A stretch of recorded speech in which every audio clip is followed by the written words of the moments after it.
The end of civilization as we know it might be closer than we think. And I'm not talking about an asteroid hitting the Earth. I'm talking about a scientific model developed by a team at Anglia Ruskin University that is projecting some very scary results. The Global Sustainability Institute has suggested that society will collapse in less than 40 years due to catastrophic food shortages if policies do not change. Let's note that the model does not account for society changing and reacting to these crises by obviously changing our global behavior and making policies, new policies that address this problem. The base of this model is the inaction, meaning that we just keep doing what we are doing as a society today, Aaron.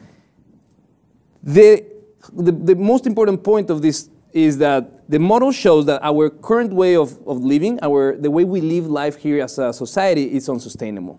Yes. The way the population is growing, the need for food is going to outpace the production. And I have a quote from Dr. Alec Jones, the director of Global Sustainability Institute, and he said, "We ran the model forward to the year 2040 along a business-as-usual trajectory based on do-nothing trends. That is, without any feedback loops that will change the underlying trend. The results show that based on plausible climate trends and a total failure to change course, the global food supply will face catastrophic losses and an unprecedented epidemic of food riots."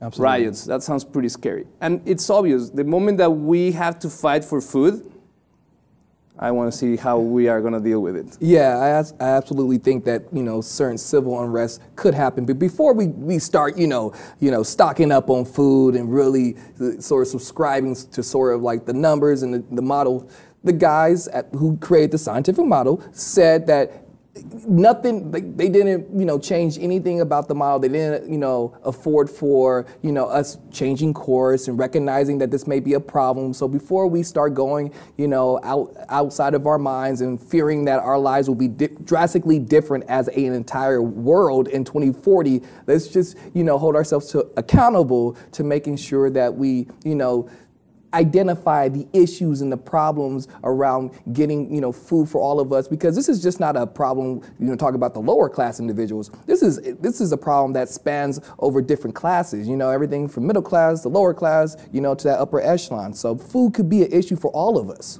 And globally, it's a big crisis.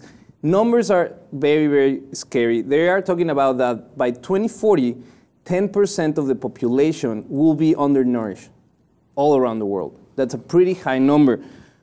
This report, this model that was run, came along with another report that said that they were trying to figure out what happens to the food production if there's a major natural disaster, yes, and how stressed the food system gets. Based on those findings, they know that if we just have 2 major or 3 major natural disasters Absolutely. are enough to accelerate this really, really, really quickly. The reality is that the practices that we have right now, we grow a lot of food, but still we grow a lot of food. Most of that food, we grow it to feed other animals, to feed the meat industry, basically. We grow a lot of food. Still, with all that food that we're growing, we need to raise our production by 70% by 2050 to keep up with the growth of the population Absolutely. in the planet, and that's completely unsustainable. That's why the food sector is growing. There's a lot of investment in GMOs, a lot of industrial processed food, because in the future we'll have to resort to this type of food to feed everyone. When we don't find the food, people's gonna be angry, they're gonna be hungry, there's gonna be riots, and we need to prevent that any way that we can. So we want to know, how do you feel? Do you feel this is something that governments around the world need to address immediately and change the policies and make policies that prevent this from happening? Let us know what you think, what policies they should be putting in place right now. And please subscribe to the Lib TV 2.